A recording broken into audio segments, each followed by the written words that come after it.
Conselhos sobre Saúde. Capítulo 13. Santidade de vida. Luzes em meio das trevas. O Senhor tem permitido que sua luz brilhe sobre nós nos últimos dias, para que a escuridão e as trevas que estiveram a acumular-se nas gerações passadas, em virtude de condescendências pecaminosas, pudessem ser desfeitas em certa medida e para que a esteira de males decorrentes da intemperança no comer e no beber fosse diminuída. Em sua sabedoria, desejava o Senhor levar o seu povo a uma posição na qual eles se tornariam separados do mundo no espírito e na prática, para que seus filhos não fossem tão prontamente levados à idolatria e se contaminassem com a corrupção prevalecente desta época. É desejo de Deus que os pais crentes e seus filhos permaneçam como representantes vivos de Cristo, candidatos à vida eterna. Todos os que são participantes da natureza divina escaparão à corrupção que pela concupiscência há no mundo. É impossível aos que transigem com o apetite alcançarem a perfeição cristã. Não podeis atingir as sensibilidades morais de vossos filhos enquanto não fordes cuidadosos na escolha de sua alimentação.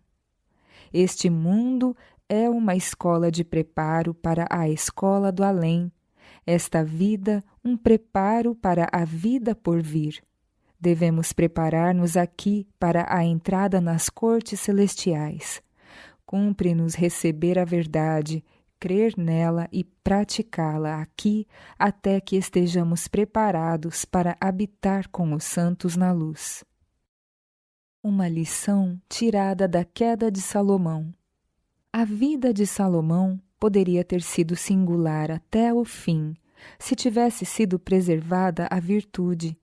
Ele, porém, renunciou a esta graça especial pelas paixões licenciosas. Em sua juventude, se voltou ele para Deus em busca de guia, e nele confiou, e Deus atentou para ele e lhe deu sabedoria que assombrou o mundo. Seu poder e sabedoria foram exaltados por toda a terra. Seu pecado, porém, foi o amor às mulheres. Esta paixão não a dominou em sua virilidade, e ela se lhe demonstrou uma armadilha. Suas mulheres o levaram à idolatria, e ao começar ele a descer o aclive da vida, a sabedoria que Deus lhe havia dado foi retirada. Perdeu a firmeza de caráter e se tornou mais parecido com um jovem leviano, vagando entre o certo e o errado. Transigindo em seus princípios, colocou-se na corrente do mal e dessa maneira se separou de Deus, base e fonte de sua força. Ele se desviou do princípio. A sabedoria havia sido para ele mais preciosa do que o ouro de Ofir, mas, ai, as paixões licenciosas conquistaram a vitória. Ele foi iludido e arruinado pelas mulheres. Que lição em favor da vigilância! Que testemunho com respeito à necessidade do poder de Deus justamente para o fim da vida! Na luta com a corrupção interior e as tentações do exterior, mesmo o sábio e poderoso Salomão foi vencido. Não é seguro permitir o mínimo desvio da mais estrita integridade. Abstende-vos de toda a aparência do mal. Se uma mulher relata a outro homem suas dificuldades de família ou se queixa do esposo, ela transgride seus votos matrimoniais, desonra seu esposo e derriba o muro erguido para preservar a santidade da ligação matrimonial. Abre de par em par a porta e convida Satanás para entrar com suas tentações insidiosas. Isto é exatamente o que Satanás deseja. Se uma mulher vai ter com um irmão cristão para lhe narrar suas mágoas, decepções e provas, dever-lhe-ia a ele aconselhar-se é que ela precisa confiar a alguém suas dificuldades, a escolher irmãs como confidentes suas, e então não haverá aparência do mal por cujo meio a causa de Deus possa sofrer opróbrio. Lembrai-vos de Salomão. Nas muitas nações, nenhum rei houve semelhante a ele, amado pelo seu Deus. Ele, porém, caiu, afastou-se de Deus e se tornou corrupto por meio da condescendência com as paixões licenciosas. Este é o pecado predominante desta época, e seu progresso é terrível. Os professos guardadores do sábado não são puros. Há os que professam crer na verdade e são corruptos de coração. Deus os provará e sua loucura e pecado se tornarão manifestos. Ninguém, a não ser os puros e humildes, pode habitar em sua presença. Quem subirá ao monte do Senhor, ou quem estará no seu lugar santo? Aquele que é limpo de mãos e puro de coração, que não entrega a sua alma à vaidade, nem jura enganosamente. Senhor, quem habitará no teu tabernáculo? Quem morará no teu santo monte? Aquele que anda em sinceridade e pratica a justiça e fala verazmente, segundo o seu coração. Aquele que não difama com a sua língua, nem faz mal ao seu próximo, nem aceita nenhuma afronta contra o seu próximo. Aquele a cujos olhos o réprobo é desprezado, mas honra os que temem ao Senhor. Aquele que mesmo que jure com dano seu, não muda. Aquele que não empresta o seu dinheiro com usura, nem recebe peitas contra o inocente. Quem faz isto nunca será abalado. Conselhos a médicos e enfermeiros. O Senhor me mandou apresentar os seguintes textos aos nossos médicos. Finalmente, irmãos, vos rogamos e exortamos no Senhor Jesus, que assim como recebestes de nós, de que maneira convém andar e agradar a Deus, assim andai para que abundeis cada vez mais. Porque esta é a vontade de Deus, a vossa santificação. Como, pois, recebestes o Senhor Jesus Cristo, assim também andai nele, arraigados e sobreedificados nele, e confirmados na fé, assim como fostes ensinados, abundando em ação de graças. Tende cuidado para que ninguém vos faça presa sua por meio de filosofias e vãs sutilezas, segundo as tradições dos homens, segundo os rudimentos do mundo, e não segundo Cristo. Os médicos são colocados onde lhes vêm tentações peculiares.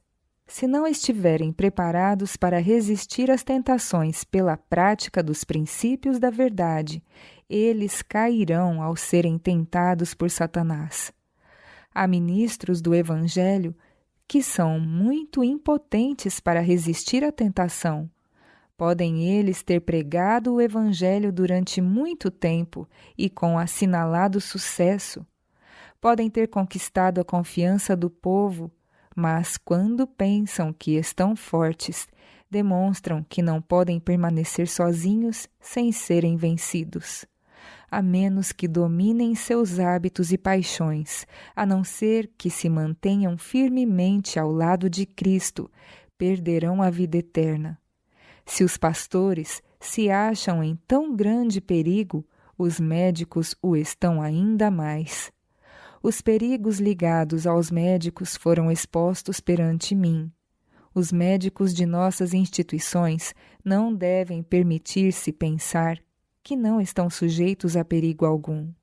Eles estão em perigo real, mas podem evitar os perigos que os rodeiam se andarem humildemente com Deus, acautelando-se para não se tornarem presunçosos.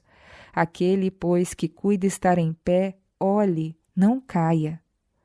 um poder mais alto e mais forte deve ocupar a cidadela de nossas instituições médicas. Guias e conselheiros experientes. Em ligação com cada sanatório, deve estar um homem e esposa amadurecidos em idade, que sejam firmes como a rocha aos princípios da verdade, que possam agir como guias e conselheiros. A educação dos homens e mulheres em um sanatório é uma obra muito importante e delicada, e a menos que os médicos estejam constantemente preparados para essa obra pelo poder de Deus, serão tentados a olhar para o corpo das senhoras com o coração e mente não santificados.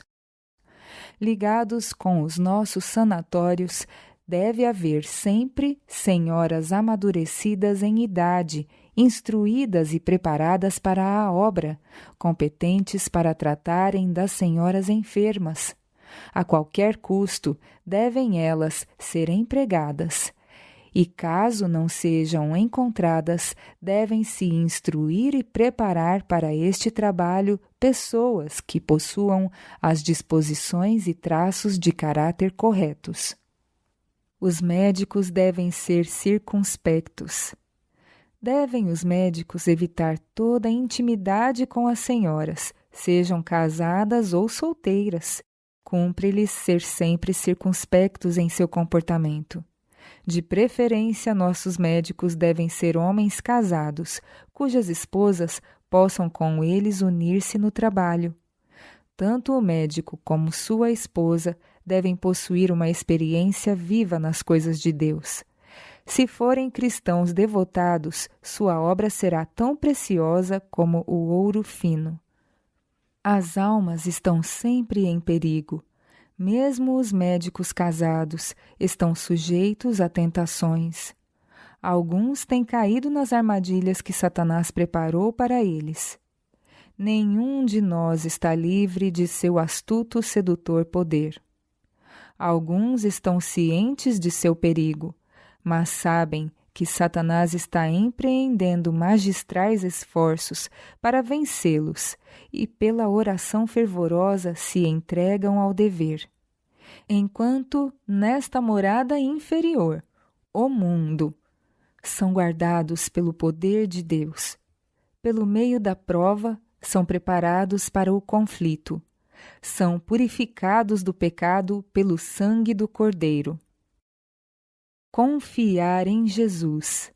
Médico algum que confie em sua própria força está seguro.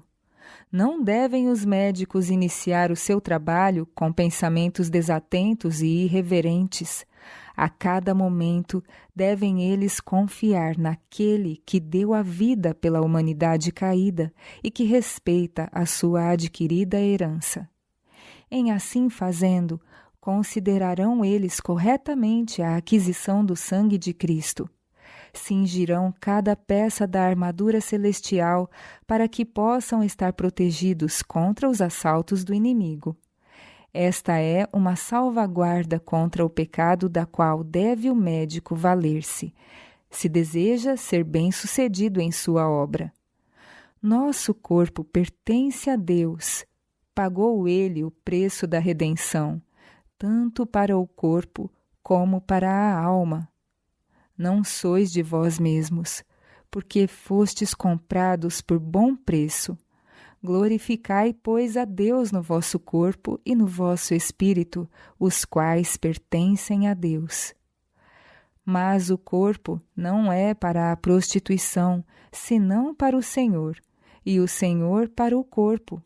Verso 13. O Criador vela pelo maquinismo humano, conservando-o em movimento. Não fosse pelo seu constante cuidado, o pulso deixaria de bater, cessaria sua atividade o coração. Não mais o cérebro desempenharia a sua parte. O cérebro é o órgão e instrumento da mente e controla todo o corpo. A fim de que as outras partes do organismo sejam sadias, deve ser sadio o cérebro. E para que o cérebro seja sadio, deve o sangue ser puro. Se pelos hábitos corretos do comer e do beber, o sangue se conserva puro, o cérebro será alimentado de maneira apropriada. Condições que trazem a doença. É a falta de ação harmoniosa no organismo humano que traz a enfermidade. A imaginação pode controlar as demais partes do corpo em prejuízo destas. Todas as partes do organismo devem operar de maneira harmoniosa. As diversas partes do corpo, especialmente as que se acham distantes do coração, devem receber livre circulação do sangue. Os membros desempenham parte importante e devem receber atenção apropriada. Deus é o grande zelador do maquinismo humano. Ao cuidarmos do nosso corpo, devemos cooperar com ele. O amor de Deus é necessário à vida e à saúde. A fim de que tenhamos saúde perfeita, nosso coração deve estar cheio de esperança, amor e alegria. As paixões inferiores devem ser estritamente vigiadas. As faculdades perceptivas são mal empregadas, terrivelmente mal empregadas, quando se permite que as paixões corram desenfreadas. Quando se condescende com as paixões, em lugar de circular por todas as partes do corpo, aliviando assim o coração e purificando a mente, é o sangue atraído em quantidade excessiva para os órgãos internos. Como resultado, vem a doença. Não pode o homem ser sadio até que o mal seja notado e corrigido. Mas o que se junta com o Senhor, que está estreitamente ligado a Cristo no concerto da graça, é um mesmo espírito. Fugi da prostituição. 1 Coríntios, capítulo 6, versículos 17 a 18. Não vos detenhais por um momento para arrazoar. Satanás se regozijaria ao ver-vos vencidos pela tentação. Não pareis para discutir o caso com vossa consciência enfraquecida. Desviai-vos do primeiro passo da transgressão. O exemplo de José. Quisera que o exemplo de José fosse seguido por todos aqueles que alegam ser sábios, que se sentem capazes em sua própria força para desincumbir-se dos deveres da vida. O homem sábio não se deixará governar e dominar por seus apetites e paixões, mas os controlará e governará. Aproximar-se-á de Deus, esforçando-se para preparar mente e corpo para desempenhar-se a contento dos deveres da vida. Desejo impressionar a mente dos médicos com o fato de que não podem fazer o que lhes apraz com seus pensamentos e imaginações e, ao mesmo tempo, estar a salvo em sua vocação. Satanás é o destruidor, Cristo o restaurador. Desejo que nossos médicos compreendam plenamente este ponto. Podem eles salvar as almas da morte pela correta aplicação dos conhecimentos adquiridos ou trabalhar contra o grande construtor mestre. Podem cooperar com Deus ou trabalhar contra os seus planos, deixando de trabalhar em harmonia com Ele. A preservação da saúde. Todos os médicos devem colocar-se sob a direção do grande médico. Sob sua guia, farão eles o que devem fazer. O Senhor, porém, não operará um milagre para salvar os médicos que temerariamente abusam de seu templo. Tanto quanto possível, devem os médicos observar a regularidade em seus hábitos no comer. Cumpre-lhes fazer uma quantidade apropriada de exercício. devem estar determinados a cooperar com o grande construtor mestre. Deus opera e o homem deve enquadrar-se em fila e trabalhar com ele, pois ele é o Salvador do corpo. Acima de todos os demais, necessitam os médicos compreender a relação que os seres humanos mantêm para com Deus, com respeito à preservação da saúde e da vida. Precisam estudar diligentemente a palavra de Deus, para que não menosprezem as leis da saúde. Não há necessidade alguma de que eles se tornem fracos e desequilibrados. Sob a direção da autoridade celestial, podem eles avançar em linhas claras e retas. Mas devem dispensar a mais séria atenção às leis de Deus. Devem considerar que são propriedade de Deus, que foram comprados por um preço e que por isso devem glorificá-lo em tudo. Pelo estudo da palavra de Deus, devem eles conservar a mente atenta ao fato de que os seres humanos são propriedade do Senhor, pela criação e pela redenção. Devem dizer: farei tudo o que estiver ao meu alcance para salvar a alma e o corpo daqueles por quem trabalho.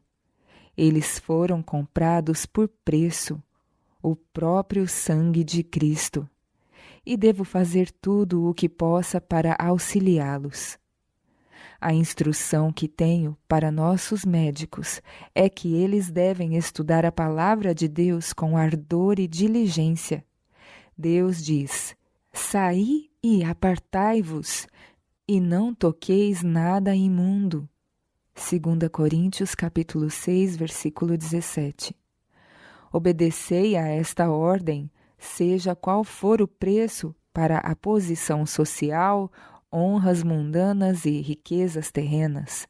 Confiai no Senhor, andai com toda a humildade de espírito diante dele, apegando-vos pela fé à sua palavra, podeis prosseguir.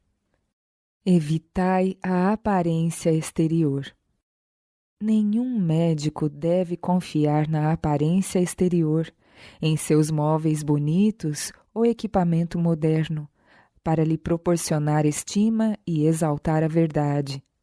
Os médicos que confiam nestas coisas são movidos por um poder terreno. Não é a magnificência da casa, a beleza dos móveis, a aparência externa de qualquer espécie que conquistará para os nossos sanatórios um estandarte verdadeiro. Os médicos que se acham intimamente ligados a Deus farão o que estiver ao seu alcance para vencer a tendência para a vaidade e a ostentação. A humildade, a abnegação, a beneficência e a entrega fiel do dízimo mostram que a graça de Deus está operando no coração. O maior professor, o maior médico que o mundo já conheceu, ensinou muitas lições sobre a necessidade da humildade. Estas lições devem ser postas em prática pelos seus seguidores. Cumpre-lhes viver vida de renúncia e sacrifício. Para muitos, isto significará uma experiência nova, mas dela dependerá a sua salvação. Se alguém quiser vir após mim, disse Cristo, negue-se a si mesmo e tome a sua cruz e siga-me. O seguir a Cristo produz as virtudes do caráter de Cristo. A humildade é uma virtude preciosa que agrada a Deus de modo particular. Disse Cristo: aprendei de mim, que sou manso e humilde de coração, e encontrareis descanso para as vossas almas. Os que seguem a Cristo vencerão a tentação e receberão a gloriosa recompensa da vida eterna. E a Cristo renderão eles todo louvor e glória. Vivei vida santa. Aos moços e moças que se estão instruindo como enfermeiros e médicos, direi eu: conservai-vos unidos a Cristo. Contemplando-o, somos transformados à sua semelhança. Lembrai-vos de que não vos estáis preparando para namorar ou casar, mas para as bodas de Cristo. Podeis ter um conhecimento teórico da verdade. Isto, porém, não vos salvará. Deveis saber por experiência quão maligno é o pecado e quanto necessitais de Jesus como vosso Salvador pessoal. Somente assim podeis tornar-vos filhos e filhas de Deus. Vosso único mérito é a vossa grande necessidade.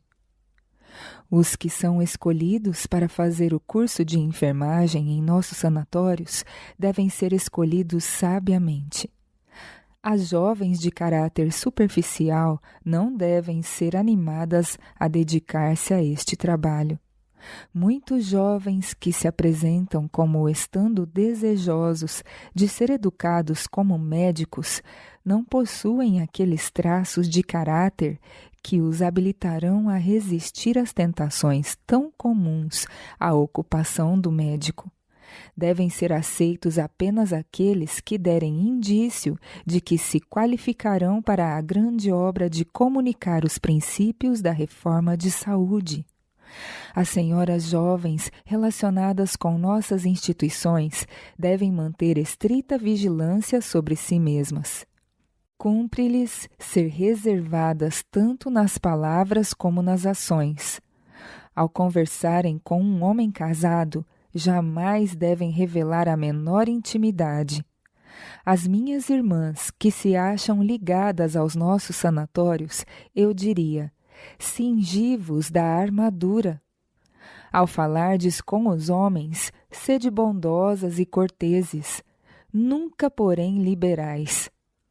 Olhos atentos acham-se sobre vós a vigiar-vos a conduta, julgando por meio desta se sois realmente filhas de Deus.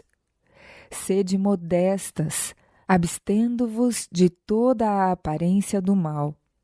Conservai a armadura celestial, ou do contrário, pelo amor de Cristo, rompei vossa ligação com o sanatório, o lugar em que as pobres almas naufragadas devem encontrar um porto. Os que se acham ligados a esta instituição devem ter cuidado consigo mesmos. Jamais devem, por palavras ou atos, dar a menor ocasião a que homens ímpios falem mal da verdade. Existem 2 reinos neste mundo, o reino de Cristo e o de Satanás. Cada um de nós pertence a um destes reinos. Em sua maravilhosa oração em favor dos discípulos, disse Cristo: não peço que os tires do mundo, mas que os livres do mal. Não são do mundo, como eu do mundo não sou. Santifica-os na verdade. A tua palavra é a verdade. Assim como tu me enviaste ao mundo, também eu os enviei ao mundo. Exercei uma influência salvadora. Não é vontade de Deus que nos segreguemos do mundo. Enquanto estamos no mundo, porém, devemos santificar-nos para Deus. Não devemos conformar-nos com o mundo. Importa estarmos no mundo como uma influência corretiva, como o sal que conserva seu sabor. No meio de uma geração profana, impura e idólatra, devemos ser puros e santos, mostrando que a graça de Cristo tem poder para restaurar no homem a semelhança divina. Devemos exercer sobre o mundo uma influência salvadora. Esta é a vitória que vence o mundo, a nossa fé. O mundo tornou-se um leprosário do pecado, uma massa de corrupção. Ele não conhece os filhos de Deus porque o não conhece a ele. Não devemos andar em seus caminhos nem seguir os seus costumes. Devemos opor-nos constantemente aos seus princípios frouxos. Disse Cristo aos seus seguidores: Assim resplandeça a vossa luz diante dos homens, para que vejam as vossas boas obras e glorifiquem a vosso Pai que está nos céus. É dever dos médicos e enfermeiras resplandecerem como luzes em meio das influências corruptoras do mundo. Cumpre-lhes alimentar os princípios que o mundo não pode empanar. A fim de que a Igreja seja sadia, deve ela ser composta de cristãos sadios. Em nossas igrejas e instituições, porém, há muitos cristãos enfermiços. A luz que o Senhor me deu está claramente expressa no 3º capítulo aos Filipenses. Este capítulo deve ser cuidadosamente lido e estudado. As lições nele contidas devem ser praticadas. Aquele que coopera com o grande médico conservará os nervos, tendões e músculos no melhor estado de saúde possível. Para fazer este trabalho de maneira apropriada, necessita o maquinismo humano de cuidadosa atenção. As ações harmoniosas das diferentes partes devem ser preservadas. Sede fortes no Senhor. O mesmo acontece com a alma. O coração deve ser cuidadosamente conservado e guardado, pois que aproveita o homem ganhar todo o mundo e perder a sua alma? Ou que daria o homem pelo resgate da sua alma? Marcos capítulo 8, versículos 36 e 37. Cristo deve habitar no coração pela fé. Sua palavra é o pão da vida e a água da salvação. O confiar em sua plenitude nos vem através da comunhão constante com Cristo. Ao comermos a carne e bebermos o sangue de Cristo, adquirimos energia espiritual. Cristo proveu o sangue vital do coração e Cristo e o Espírito Santo comunicam energia nervosa. Gerada de novo para uma viva esperança, imbuída do poder vivificante de uma nova natureza, acha-se a alma habilitada a elevar-se mais e mais alto.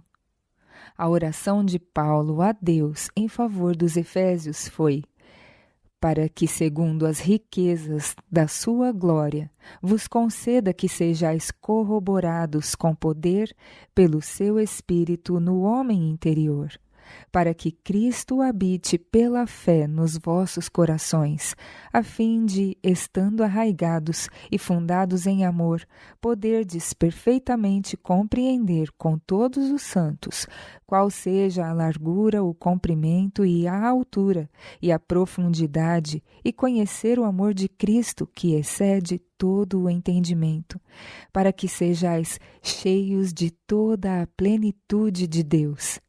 Efésios, capítulo 3, versículos 16 a 19. A bênção da graça é concedida aos homens para que o universo celeste e o mundo caído possam ver que eles não conseguiriam de outro modo a perfeição do caráter de Cristo. O grande médico veio ao mundo para mostrar aos homens e mulheres que, por meio de sua graça, podem eles viver de tal maneira que no grande dia de Deus possam receber o testemunho: estais completos nele. Importa que os médicos revelem os atributos de Cristo, perseverando firmemente na obra que Deus lhes deu para fazer. Aos que fazem esta obra com fidelidade, anjos são comissionados a dar amplas percepções do caráter e obra de Cristo e seu poder, graça e amor. Assim se tornam eles participantes da sua imagem e dia a dia crescem à plena estatura de homens e mulheres em Cristo. É privilégio dos filhos de Deus terem uma compreensão constantemente ampliada da verdade, para que possam introduzir o amor a Deus e ao céu no trabalho e atraiam de outros o agradecimento a Deus, por causa das riquezas de sua graça. Temos razão de demonstrar eterna gratidão a Deus por nos haver Ele deixado um exemplo perfeito. Todo cristão deve esforçar-se para seguir zelosamente nas pegadas do Salvador. Devemos elevar preces de reconhecimento e gratidão por nos haver dado um ajudador tão poderoso, uma salvaguarda contra toda tentação, contra toda espécie de impropriedade de pensamento, ato e palavra. Nossa única segurança contra o cairmos em pecado é nos conservarmos constantemente sob a influência modeladora do Espírito Santo, empenhando-nos ao mesmo tempo ativamente na causa da verdade e santidade, desincumbindo-nos de cada dever confiado por Deus, mas sem levar fardo algum que Deus sobre nós não tenha colocado. Os médicos devem permanecer firmes sob a bandeira da mensagem do terceiro anjo, combatendo o bom combate da fé, perseverante e vitoriosamente confiantes na armadura celestial, o equipamento da palavra de Deus, jamais se esquecendo de que tem um líder que nunca foi e jamais será vencido pelo mal. O preço da saúde. Pode-se obter a saúde por hábitos corretos de vida, e pode ela ser levada a render e a capitalizar juros. Este capital, porém, mais precioso do que qualquer depósito bancário, pode ser sacrificado pela intemperança no comer e beber, ou permitindo que os órgãos se enferrujem pela inação. As condescendências acariciadas devem ser abandonadas, deve-se vencer a preguiça. A razão pela qual muitos de nossos pastores se queixam de doença é deixarem de fazer exercício suficiente e condescenderem em comer demais. Não compreendem que tal conduta põe em perigo o organismo mais resistente. Os que são de temperamento apático devem comer muito moderadamente e não evitar sobrecargas físicas. Muitos de nossos pastores estão cavando suas sepulturas com os dentes. Em se responsabilizando pelo fardo colocado sobre os órgãos digestivos, o físico sofre e é imposto ao cérebro um pesado ônus. Pois toda ofensa cometida contra as leis da saúde requer do transgressor o pagamento da penalidade em seu próprio corpo. Quando não empenhado ativamente em pregar, trabalhava o apóstolo Paulo em seu ofício como fabricante de tendas. Foi ele obrigado a fazer isto pelo fato de ter aceito uma verdade impopular. Antes de aceitar o cristianismo, havia ocupado uma posição elevada e não dependia de seu trabalho para se manter. Era costume entre os judeus ensinar-se aos filhos algum ofício, por mais elevada que fosse a posição que esperassem ocupar, para que circunstâncias adversas não viessem deixá-los incapacitados de se manterem a si mesmos. De conformidade com este costume, tornou-se Paulo fabricante de tendas, e ao serem seus meios empregados para o avanço da causa de Cristo e em benefício de seu próprio sustento, recorreu ele à sua profissão a fim de conseguir um meio de vida. Simplicidade no vestuário. Quando vemos nossas irmãs se desviando da simplicidade no vestuário e cultivando o amor pelas modas do mundo, sentimos-nos perturbados.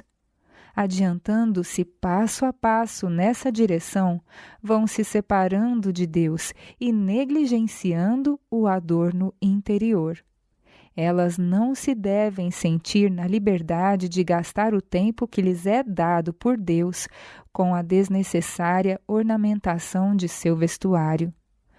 quão melhor seria ele empregado em examinar as Escrituras, obtendo assim um conhecimento cabal das profecias e das lições práticas de Cristo.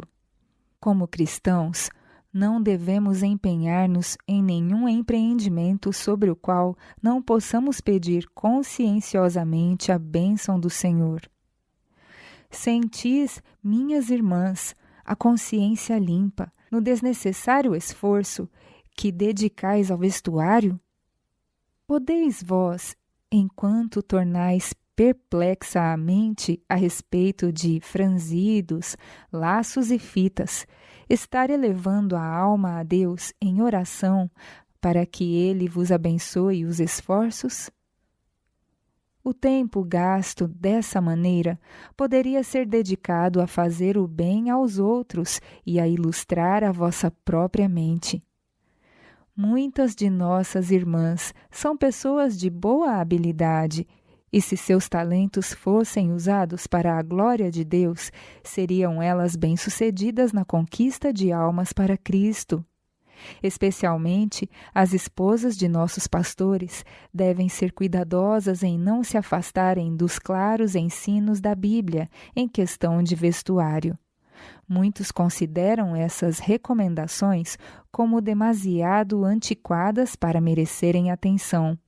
Aquele, porém, que as deu a seus discípulos, compreendia os perigos do amor do vestuário em nossos tempos e mandou-nos essa advertência: dar-lhe-emos ouvidos e seremos sábios?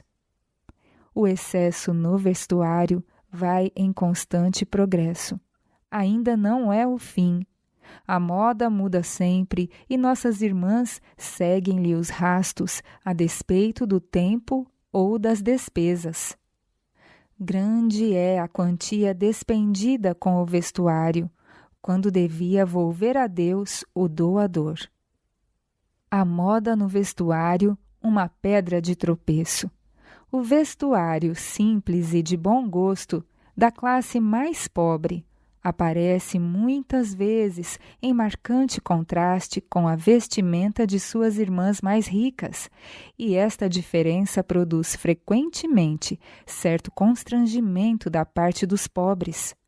Algumas procuram imitar suas irmãs mais ricas e enfeitam e franzem e adornam fazendas de qualidade inferior, de maneira que se aproximam delas o máximo possível no vestir-se. Moças pobres que não recebem mais do que $2 por semana pelo seu trabalho, gastarão cada centavo para se vestirem como as outras que não são obrigadas a ganhar a sua própria manutenção. Estas jovens não possuem coisa alguma para colocar na tesouraria de Deus, e seu tempo é tão completamente absorvido em tornar seus vestidos tão na moda como os de suas irmãs, que elas não dispõem de nenhum tempo para o aperfeiçoamento da mente, o estudo da palavra de Deus, a oração secreta ou para a reunião de oração. A mente é inteiramente absorvida em planejar como aparecer tão bem como suas irmãs. Para alcançar este objetivo, a saúde física, mental e moral é sacrificada. A felicidade e o favor de Deus são colocados sobre o altar da moda. Muitas deixarão de assistir ao serviço religioso no sábado porque seu vestuário pareceria diferente em estilo e adorno do de suas irmãs cristãs. Considerarão as minhas irmãs estas coisas como são e perceberão completamente o peso de sua influência sobre os outros?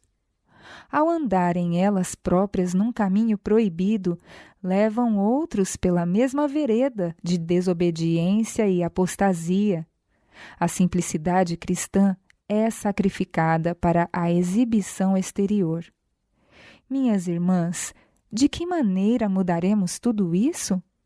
Como nos libertaremos da cilada de Satanás e despedaçaremos as cadeias que nos têm conservado escravos da moda? como recuperaremos nossas oportunidades perdidas? Como conservar nossas energias em ação sadia e vigorosa? Existe uma maneira apenas. Esta é tornar a Bíblia nossa norma de vida. Muitos se vestem semelhante ao mundo, a fim de exercer influência sobre os descrentes. Eles, porém, cometem aqui um erro lamentável. Se quiserem ter uma verdadeira e salvadora influência, vivam de acordo com a sua profissão, mostrem sua fé pelas suas obras de justiça e façam clara distinção entre o cristão e o mundano. As palavras, o vestuário, as ações devem testemunhar de Deus. Então, uma santa influência se espalhará sobre todos os que lhe estão ao redor, e até os descrentes tomarão conhecimento de que eles têm estado com Jesus. Caso alguém deseje que sua influência fale em favor da verdade, que viva de acordo com a sua profissão e, dessa forma, imitem o humilde modelo. O orgulho, a ignorância e a loucura são companheiros inseparáveis. O Senhor está descontente com o orgulho manifestado entre o seu povo professo. Ele é desonrado por sua conformidade com as modas prejudiciais, imodestas e dispendiosas dessa era degenerada. A reforma do vestuário. Para proteger o povo de Deus da corruptora influência do mundo, bem como para promover a saúde física e moral, foi a reforma do vestuário introduzida entre nós. Não foi ela planejada para ser um jugo de escravidão, mas uma bênção, não para aumentar o trabalho, senão para poupar trabalho, para poupar gastos e não para acrescentar gasto com vestuário. Faria distinção entre o povo de Deus e o mundo, e dessa forma serviria de barreira contra suas modas e loucuras. Aquele que conhece o fim desde o princípio, que compreende nossa natureza e nossas necessidades, nosso compassivo Redentor, viu nossos perigos e dificuldades e condescendeu em dar-nos oportuna advertência e instrução atinentes a nossos hábitos de vida, até mesmo na escolha apropriada da alimentação e do vestuário. Satanás está inventando constantemente novo estilo de vestuário que se provará uma maldição para a saúde física e moral. Exulta quando vê professos cristãos aceitarem avidamente as modas por ele inventadas. Não se pode calcular a quantidade de sofrimento físico originado pelo vestuário anormal e prejudicial à saúde. Muitos se têm tornado eternos inválidos por meio de sua condescendência com os preceitos da moda.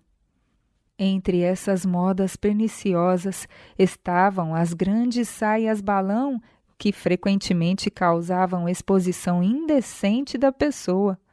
Em contraste com estas, foi apresentada uma vestimenta simples, modesta e decente, a qual deveria dispensar as saias balão e os vestidos de cauda, e proveria a devida proteção dos membros. Mas a reforma do vestuário compreendia mais do que encurtar o vestido e proteger os membros. Incluía toda a peça de vestuário que está sobre a pessoa. Aliviava o peso de sobre os quadris, fazendo penderem as saias dos ombros. Removia os apertados espartilhos que comprimem os pulmões, o estômago e outros órgãos internos, e induz a curvatura da espinha e quase um incontável cortejo de enfermidades. A devida reforma do vestuário provia a proteção e o desenvolvimento de cada parte do corpo. Nosso vestuário, um testemunho. Muitas almas convencidas da verdade têm sido levadas a decidir-se contra ela por causa do orgulho e do amor do mundo manifestado por nossas irmãs. A doutrina pregada parecia clara e harmônica, e os ouvintes sentiam dever levantar uma pesada cruz com a aceitação da verdade. Quando essas pessoas viram nossas irmãs fazendo tanta ostentação no vestuário, disseram: esse povo veste-se da mesma forma que nós. Não podem realmente crer o que professam. Afinal, devem estar enganados.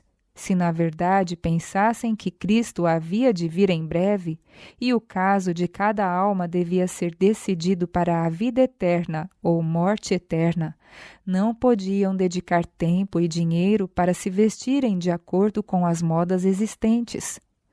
Mal sabiam aquelas professas irmãs crentes o sermão que seu vestuário estava pregando. Nossas palavras, ações, vestidos são pregadores vivos e diários, juntando com Cristo ou espalhando. Isto não é coisa insignificante para ser passada por alto com um gracejo. A questão do vestuário exige séria reflexão e muito orar. Não queríamos, de maneira alguma, acoroçoar a negligência no vestuário. Que as roupas sejam adequadas e decentes. Ainda que seja apenas um tecido de pouco preço, deve estar limpo e bem assentado. Caso não haja babados, a dona não somente poderá economizar alguma coisa fazendo ela própria, como também economizará levando-o e passando-o ela mesma. Famílias há que tomam sobre si pesados fardos, vestindo os filhos de acordo com a moda. Que perda de tempo!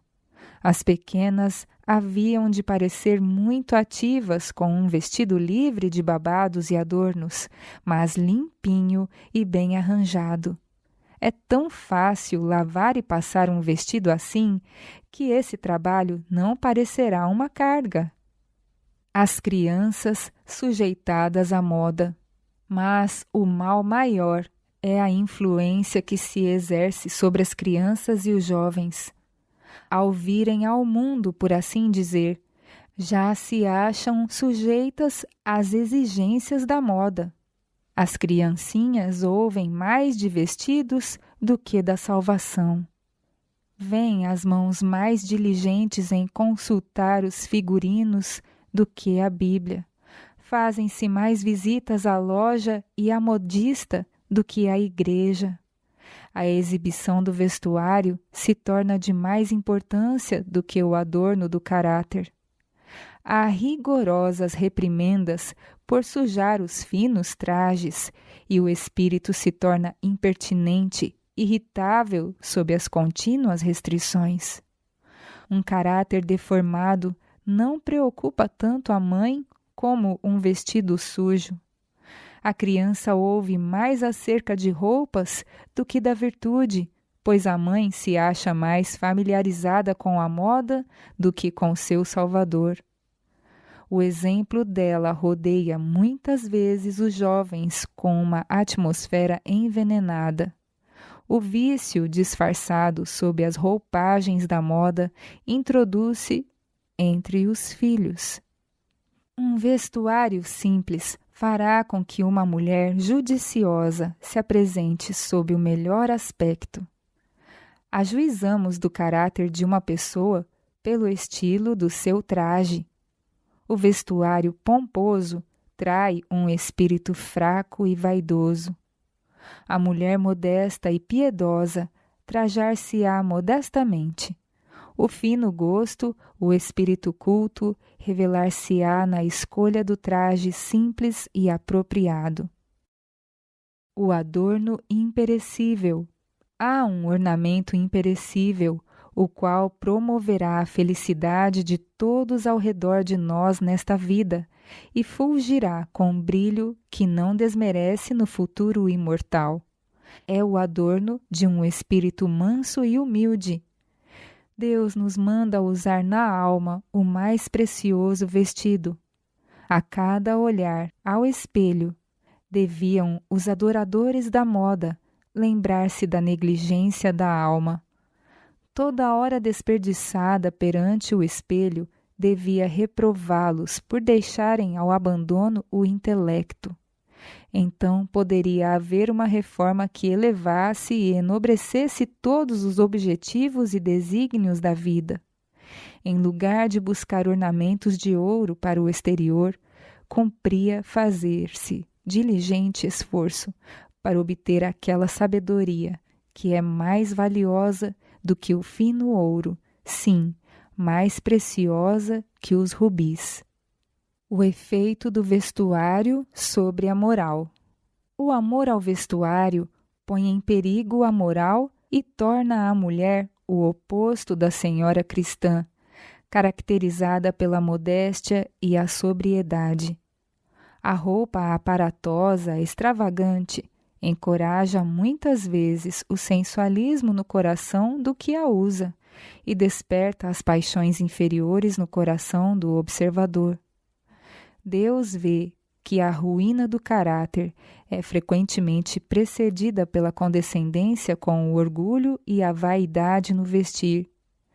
Nota ele que o vestuário dispendioso sufoca o desejo de fazer o bem. Quanto mais meios gastam as pessoas em vestuário, tanto menos têm para alimentar os famintos e vestir os nus, e as torrentes de beneficência, que deveriam estar fluindo constantemente, secam-se. Toda a importância poupada por deixar alguém de satisfazer o seu eu com ornamentos inúteis pode ser dada aos necessitados ou ser colocada na tesouraria do Senhor para manter o Evangelho, para enviar missionários aos países estrangeiros, multiplicar as publicações para levarem raios de luz às almas que se acham nas trevas do erro. Todo dinheiro desnecessariamente usado priva o gastador de uma oportunidade preciosa de fazer o bem. Ao colocardes sobre vossa pessoa uma peça de vestuário inútil ou extravagante, estais retendo o que pertence aos desnudos. Ao pordes em vossa mesa uma variedade desnecessária de alimentos caros, estais negligenciando alimentar os famintos. Como se acha o vosso registro, professos cristãos? Não gasteis, peço-vos, com condescendências tolas e prejudiciais, aquilo que Deus requer em sua tesouraria e a parte que deve ser dada aos pobres. Que não nos vistamos com roupas dispendiosas, mas como mulheres que professam piedade de boas obras. Não permitamos que o clamor da viúva e do órfão cheguem até o céu contra nós. Não permitamos que o sangue das almas seja encontrado em nossas vestes. Que o precioso tempo de graça não seja esbanjado em nutrir o orgulho do coração. Não há nenhum pobre para ser visitado? Olhos alguns, cegos, aos quais possais ler a palavra de Deus? Pessoa alguma desapontada e desanimada, que necessite de vossas palavras de conforto e de vossas orações? Minhas irmãs, não brinqueis por mais tempo com a vossa própria alma e com Deus. Foi-me mostrado que a principal causa de vossa apostasia é o vosso amor ao vestuário. Isto leva à negligência de importantes responsabilidades, e vos sentireis apenas com uma centelha do amor de Deus em vosso coração. Sem demora, renunciai à causa de vossa apostasia, pois ela é pecado contra a vossa própria alma e contra Deus. Não vos endureçais pelo engano do pecado. Como povo, somos considerados peculiar. Nossa posição e fé nos distinguem de todas as outras denominações. Caso não sejamos em nada melhores do que o mundo na vida e no caráter, eles nos apontarão o dedo escarnecedor e dirão: estes são os adventistas do sétimo dia. Temos aqui um exemplo do povo que guarda o sétimo dia em lugar do domingo. O estigma que deveria aplicar-se corretamente a uma determinada classe é, dessa forma, colocado sobre todos os que conscienciosamente guardam o sétimo dia. Oh, quão melhor seria se tal classe não fizesse nenhuma alegação de obedecer à verdade. Extremos no vestuário. Como um povo, não cremos que nosso dever de sair do mundo seja estarmos fora da moda. Se temos um tipo de vestuário simples, natural, modesto e confortável, e jovens descrentes escolhem vestir-se como o fazemos, devemos mudar essa maneira de vestir-nos a fim de ser diferentes do mundo?